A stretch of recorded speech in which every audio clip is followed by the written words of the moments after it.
Good morning students. Now today's our topic is oogenesis. Last lecture में हमने पढ़ा था spermatogenesis, formation of sperm in testis is called spermatogenesis. The next topic is oogenesis. oogenesis formation of ovum in ovary. देखो formation of female gamete. Female gamete हम किसको बोलेंगे? Ovum को. जो ओवम का फॉर्मेशन होगा वो कहाँ होगा? फीमेल की बॉडी में, ओवेरी के अंदर. तो ओवेरी के अंदर ओवम का बनना क्या कहलाता है? oogenesis. तो हम गैमेटोजेनेसिस में दो प्रोसेस पढ़ते हैं, एक स्पर्मेटोजेनेसिस जिसमें स्पर्म का फॉर्मेशन होता है, दूसरा हम पढ़ते हैं oogenesis जिसमें ओवम का फॉर्मेशन होता है. तो टुडे हम यही पढ़ने वाले हैं आज, oogenesis की पूरी प्रोसेस. देखिए oogenesis की प्रोसेस को भी हम जैसे स्पर्मेटोजेनेसिस की प्रोसेस को 3 स्टेप में कन्वर्ट किया था, वैसे इसको भी 3 स्टेप में डिवाइड किया जा सकता है. कौन कौन सी फेज होगी? 3. Multiplication phase, growth phase and maturation phase. Same चीज़ वही है. देखो मल्टीप्लिकेशन फेज में क्या होगा? बहुत सारे प्रीमोर्डियल जर्म सेल्स है, ये माइटोटिकली डिवाइड करेंगे. कैसे करेंगे? माइटोटिकली डिवाइड करेंगे और बहुत सारे उगोनिया बनाएंगे. हम यहाँ देख सकते हैं, देखो प्रीमोर्डियल जर्म सेल्स है ये, ठीक है, ये ओवेरी के अंदर होगी और ये बहुत सारी माइटोटिकली डिवाइड करेगी और क्या बनाएगी? उगोनिया. पहले जनरली मैं आपको इसकी प्रोसेस बता रहा हूँ. उगोनिया बनाएगी. तो मल्टीप्लिकेशन फेज में क्या हो गया? बहुत सारी उगोनियाज बन जाएंगे फीमेल ओवेरी के अंदर. दूसरी फेज कौन सी होगी? Growth phase. ग्रोथ फेज में क्या होगा? जैसे उगोनिया है, उगोनिया की साइज में इंक्रीज होगा. और इस साइज की इंक्रीज कैसे होगा? इसमें जो नेसेसरी न्यूट्रिएंट्स है वो सिंथेसाइज्ड बनेंगे और स्टोर होने लग जाएंगे, जिसकी वजह से क्या होगा? इसके आकार में चेंज आएगा, इसका आकार बढ़ जाएगा. देखो बहुत सारी उगोनियाज बने हुए हैं, इनमें ये ग्रोथ फेज होगी. ग्रोथ फेज में बहुत सारे न्यूट्रिएंट्स सिंथेसाइज होंगे, स्टोर होंगे, तो इसका आकार साइज बढ़ जाएगा. तो ये जो सेल्स कहलाएगी, ये कहलाएगी primary oocyte. Large size oogonia is called primary oocyte. या क्या बोलेंगे हम? लार्ज साइज होगी उसको बोलेंगे प्राइमरी oocyte. इसके बाद जो थर्ड स्टेप आएगा वो आएगा इसका ग्रोथ फेज. ग्रोथ फेज को हमने फिर से दो भागों में डिवाइड किया गया है. एक तो है ग्रोथ फेज ये है, इसमें प्री विटेलाइन, विटेलोजेनेसिस और विटेलोजेनेसिस. प्री विटेलोजेनेसिस में क्या होगा? इसमें न्यूक्लियस और साइटोप्लाज्म इंक्रीज होगा, जबकि विटेलोजेनेसिस में क्या होगा? योग का फॉर्मेशन होगा. तो इस तरह के हम कह सकते हैं मल्टीप्लिकेशन फेज में क्या हुआ? बहुत सारे उगोनियाज बन गए. ग्रोथ फेज में क्या हुआ? इस उगोनिया के साइज में इंक्रीज हुआ, ठीक है. और इस ग्रोथ फेज को भी हमने दो भागों में डिवाइड किया गया है, प्री विटेलोजेनेसिस और दूसरा विटेलोजेनेसिस. प्री विटेलोजेनेसिस में न्यूक्लियस के साइज में इंक्रीज होता है, जबकि विटेलोजेनेसिस में क्या होगा? योग का फॉर्मेशन होगा. जैसे हम बात करेंगे बहुत सारे ओविपोरस एनिमल्स होते हैं जिसमें प्लेसेंटा का फॉर्मेशन नहीं होता है, तो पूरा जो एम्ब्रियो डेवलप होगा वो एक के अंदर ही होगा. और उनको जो एनर्जी है वो एनर्जी कहाँ से मिलेगी? इस योग से मिलेगी. तीसरा स्टेप आएगा इसमें भी मैच्योरेशन फेज. मैच्योरेशन फेज में हमें पता है मियोसिस फर्स्ट होगा और मियोसिस सेकंड होगा. मैच्योरेशन फेज में प्राइमरी स्पर्मेटोसाइट मियोसिस फर्स्ट करके क्या बनाएगी? सेकेंडरी स्पर्मेटोसाइट एक लार्ज सेल बनाएगी, उसको बोलेंगे सेकेंडरी स्पर्मेटोसाइट, और एक स्मॉल सेल बनाएगी जिसको बोलेंगे फर्स्ट बोलर बॉडी. ठीक है, देख ध्यान रखना. मैच्योरेशन फेज में क्या होगा? फर्स्ट मियोसिस होगा, तब तो अनइक्वल डिवीजन होगा ये, ठीक है, अनइक्वली डिवाइड होगा. एक लार्ज सेल बनेगी उसको क्या बोलेंगे? Secondary spermatocyte. और एक जो स्मॉल सेल बनेगी उसको क्या बोलेंगे? Polar body, first polar body. ये फर्स्ट पोलर बॉडी. फिर मियोसिस सेकंड होगा. मियोसिस सेकंड होगा तो फिर से एक लार्ज सेल बनेगी, ठीक है, उसको बोलेंगे ओवम, और एक स्मॉल सेल बनेगी उसको बोलेंगे सेकंड पोलर बॉडी. इधर ये पोलर बॉडी में भी डिवीज़न होगा और क्या बनेगा? 2 स्मॉल और पोलर बॉडी. इस तरीके से हम देख सकेंगे जब oogenesis कंप्लीट होता है तो एक ओवम बनता है और 3 पोलर बॉडीज बनती है. 1, 2 और 3 पोलर बॉडीज बनती है और एक ओवम बनता है. ये सिंपली प्रोसेस था, लेकिन ये बहुत कॉम्प्लिकेटेड होता है. देखिए इसमें क्या होता है कि जो उगोनिया है at a time of embryo, जब फेटस फेटस जब हम बात बोलेंगे गर्भ में रहता है, ठीक है, तभी उसमें ये बहुत सारे उगोनियाज बन जाते हैं. ठीक है, देखिए उगोनिया स्टार्ट कब हो जाते हैं उगोनिया बनने? जब फेटस 6 से 8 वीक का होता है. 6 से 8 सप्ताह का जब फेटस होता है उसी में ये उगोनिया बनने स्टार्ट हो जाते हैं. उस समय उसमें स्टार्ट हो जाएंगे और 20 वीक तक, जब फेटस 20 वीक का होगा तब उसमें 6 से 7 मिलियन उगोनिया बन चुके होते हैं।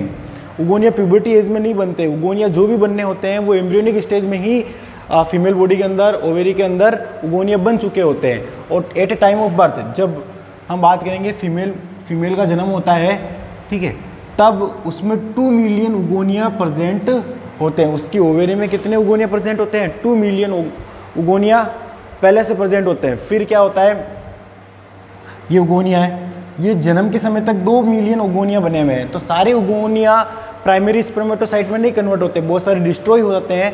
और इसमें से 2 मिलियन उगोनिया में से कम बिल्कुल 60,000 से 80,000 ही प्राइमरी स्पर्मेटोसाइट में बदल पाते हैं। प्यूबर्टी एज तक केवल इतने ही 60,000 से 80,000 प्राइमरी ओसाइट बनते हैं, बाकी के सारे डिस्ट्रॉय हो जाते हैं।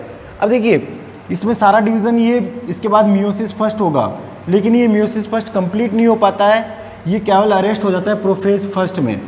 मियोसिस फर्स्ट की जो प्रोफेज फर्स्ट होती है उसी में ये अरेस्ट हो जाता है, वहीं तक ये प्रोसेस होती है वो रुक जाती है। बाकी की जो प्रोसेस होती है, जब सिक्रीशन होता है, जब हम बात बोलेंगे मेंस्ट्रुएशन साइकिल होता है, तब जाके ये आगे की प्रोसेस कंप्लीट होती है। तब तक देखिए ये प्राइमरी ओसाइट जब तक प्यूबर्टी तक आता है तब इसमें बहुत सारी चारों तरफ सेल्स आ जाती है, ठीक है। जैसे ये प्राइमरी ओसाइट है, ठीक है, तो ये प्राइमरी ओसाइट में क्या होता है, ये जो प्राइमरी ओसाइट है, ठीक है, इसमें चारों तरफ बहुत सारी सेल्स आ जाती है। इन सेल्स को क्या बोलते हैं हम? ग्रेनुलोसा सेल्स, ठीक है। अब ये स्ट्रक्चर कहलाती है हमारे प्राइमरी फॉलिकल, प्राइमरी फॉलिकल, ठीक है। इसमें फिर और बहुत सारी सेल्स आ जाएगी, ठीक है, इसमें और बहुत सारी ऐसे सेल्स आ जाती है, ठीक। फिर ये कहलाता है सेकेंडरी फॉलिकल। सेकेंडरी फॉलिकल के बाद में इसमें एक कैविटी बन जाती है, ऐसे कैविटी, और ये इधर हमारा प्राइमरी ओसाइट्स है,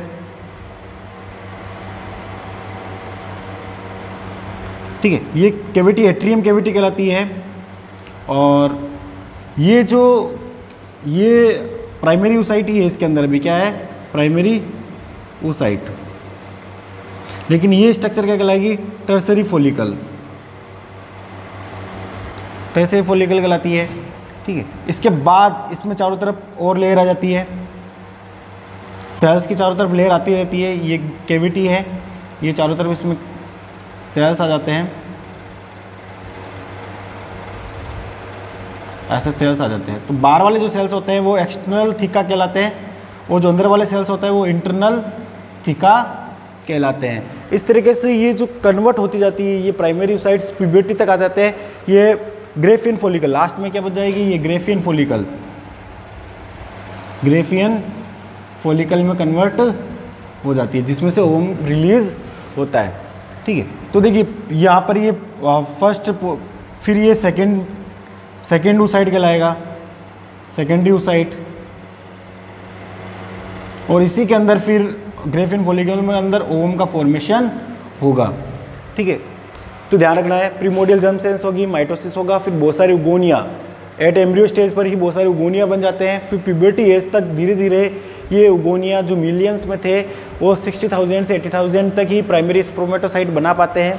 फिर ये प्राइमरी स्पर्मेटोसाइट फिर ये ग्रेफियन फॉलिकल में बदल जाता है, और इसी के अंदर फिर ये सेकेंडरी ओसाइट और ओवम का फॉर्मेशन होता है, ठीक। इस तरीके से हम कह सकते हैं कि जो oogenesis था उसको भी हमने स्पर्मेटोजेनेसिस के द्वारा 3 स्टेप में कन्वर्ट किया था, मल्टीप्लिकेशन फेज, ग्रोथ फेज और मैच्योरेशन फेज।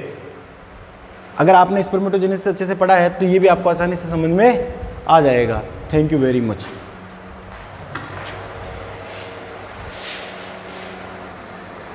यस, हम पढ़ रहे हैं मेमिलियन ओवम की स्ट्रक्चर।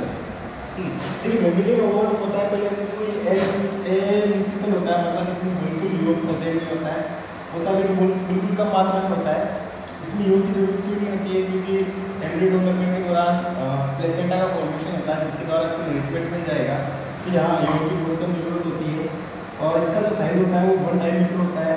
इसका जो न्यूक्लियस होता है वो एनिमल पोल की ओर होता है, देखिए एक होगा उसमें दो पोल होते हैं, एक तो वाला पोल होगा जहाँ पर न्यूक्लियस होगा उसको बोलते हैं हम एनिमल पोल, जिधर न्यूक्लियस होता है उधर हम बोलते हैं एनिमल पोल, और जिधर योग होगा उसको बोलते हैं वेजिटेबल पोल। तो यहाँ पर न्यूक्लियस कहाँ होगा, एनिमल पोल की साइड में होगा। अब एक इसके चारों तरफ जो ट्रांसपेरेंट मेम्ब्रेन होती है उसको बोलते हैं जर्नल पेलिसुला, उधर सबसे आउटर जो फिंगर लाइक प्रोजेक्ट से निकले हुए होते हैं ऐसे, ठीक है, उसको बोलते हैं मिडलाइन मेम्ब्रेन। और ये स्ट्रक्चर देख सकते हैं, देखिए ये है यहाँ पर ये न्यूक्लियस प्रोजेक्ट है इसका, यहाँ पर ये प्लाज्मा प्रोजेक्ट है, इसके अंदर वन लेयर होती है वो विटेलाइन मेम्ब्रेन कहलाती है। विटेलाइन मेम्ब्रेन के बाद वाली जो मेम्ब्रेन होती है उसको जोनल पेलिसुला कहते हैं। तो सबसे आउटर मेम्ब्रेन होती है उसको हम कोरोना रेटिना कहते हैं, सबसे आउटर वाली लेयर होती है उसको कोरोना रेटिना कहते हैं। सिंपल स्ट्रक्चर है ओवम का, इस तरीके से हम पढ़ चुके हैं। ये चैप्टर हमारा कंप्लीट हो चुका है गैमेटोजेनेसिस का, जिसमें हमने स्पर्मेटोजेनेसिस पढ़ा और oogenesis पढ़ा। स्पर्मेटोजेनेसिस में इसकी प्रोसेस पढ़ी और स्पर्म का स्ट्रक्चर पढ़ा। oogenesis में हमने oogenesis की प्रोसेस पढ़ी और ओवम का स्ट्रक्चर पढ़ा। Now that's chapter is completed. Thank you very much.